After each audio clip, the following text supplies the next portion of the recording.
ఇక్కడికి ఇచ్చేసిన ప్రజా సంఘాలు, వివిధ పార్టీలు, మరి ముఖ్యంగా జిల్లా మెజిస్ట్రేట్ కలెక్టర్ గారికి, ఎస్పీ గారికి, వేదిక పైన ఉన్న పార్లమెంట్ సభ్యులు, మాజీ శాసనసభ్యులు, అడిషనల్ కలెక్టర్ గారికి మరి అందరికి కూడా పేరు పేరున నమస్కారాలు తెలియజేస్తూ మరి చూస్తున్నాం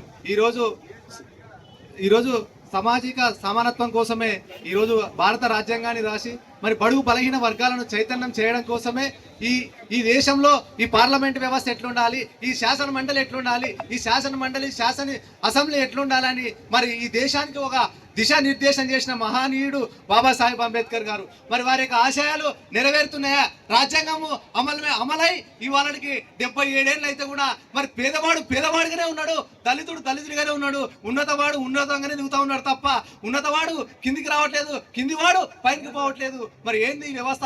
ఎక్కడ పోతుంది? చట్టాలు ఎక్కడ పోతున్నాయంటే అత్యంత పార్లమెంట్ వ్యవస్థలో మన జాతులు లేవు. మనం అంటే ఇస్తారా అంటే మనం ప్రశ్నించాల్సినటువంటి వ్యవస్థ కాడ మనం లేం కాబట్టి, మనం అడగాల్సినటువంటి వ్యవస్థ కాడ మనం లేం కాబట్టి ఈరోజు మనకు అన్యాయం జరుగుతూ ఉన్నది. కాబట్టి ఖచ్చితంగా ఆ మహనీయుడి యొక్క ఆశయాలు నెరవేరాలంటే ఖచ్చితంగా మనం అందరం చట్టసభల్లోకి వెళ్ళాలి. ఈరోజు స్వాతంత్రంగా మాట్లాడుతున్నాం, తెల్లంగా వేసుకున్నాం, స్టేజ్ల మీద ఉన్నామంటే ఆ మహానుభావుడు పెట్టిన భిక్షనే. దాన్ని ఖచ్చితంగా కొనసాగించాలి. కొంతమంది అగ్రవర్ణాల వాళ్ళు మనలాంటి ఎస్సీ ఎస్టీ బీసీలను తొక్కుతా ఉన్నారు, రాజకీయంగా ముందుకు రాణిస్తలేరు.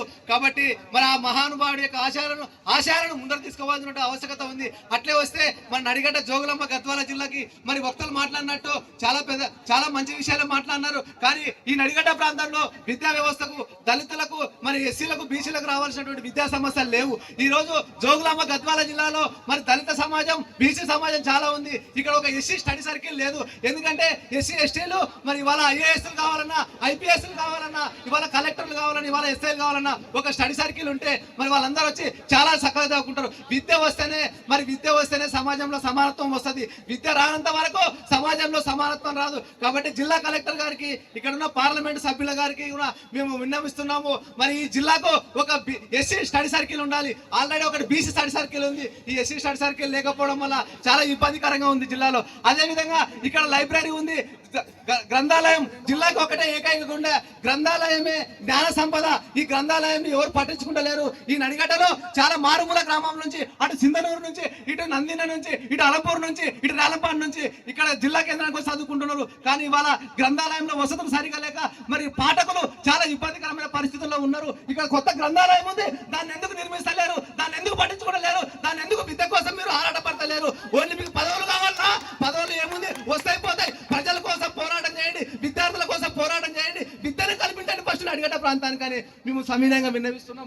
అట్లే ఈ జిల్లాలో ఉన్నటువంటి దాదాపు 30 హాస్టల్స్ ఉన్నాయి. 15 ఎస్సీ హాస్టల్స్, 15 బీసీ హాస్టల్స్ ఉన్నాయి. ఇవాళ ఎస్సీ హాస్టల్లో మౌలిక సదుపాయాలు సరిగా లేవు. వాటిని ఇంకా చూసుకోవడం లేదు. మరి వాటిపైన కూడా శ్రద్ధ వహించాలని ఈ సందర్భంగా తెలియజేస్తున్నాం. అట్లే మరి గద్వాల జిల్లాలో ఐజ మండలం చాలా పెద్ద కేంద్రం. మరి ఇంతవరకు ఒక డిగ్రీ కళాశాల లేదు. చాలా కాలం నుంచి మేము పోరాడుతున్నాం సార్. మరి మాకు ఖచ్చితంగా నీడు డిగ్రీ కళాశాల. ఎందుకంటే విద్యార్థులు చాలా ఆ మండలానికి దాదాపు 70 గ్రామాలు అటాచ్ ఉన్నాయి. అట్లనే అదొక సమస్య.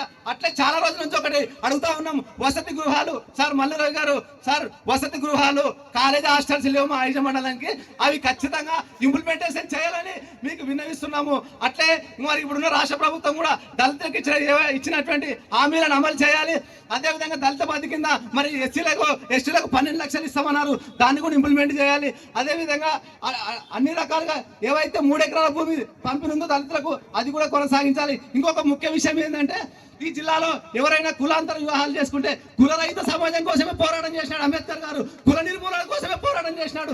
అటువంటి కులాంతర వివాహాలు చేసుకున్న వారికి ఈ జిల్లాలో ఎంప్లాయ్మెంట్ కల్పించాలి, ఉద్యోగం ఇవ్వాలని ఈ సందర్భంగా డిమాండ్ చేస్తూ మరి నాకు ఈ అవకాశం ఇచ్చినటువంటి పెద్దలందరికీ పేరు పేరున నమస్కారాలు తెలియజేస్తూ జై భీమ్, జోహార్ బాబాసాహెబ్ అంబేద్కర్. కొనసాగిద్దాం బాబాసాహెబ్ అంబేద్కర్ గారి ఆలోచన విధానాన్ని. జై భీమ్.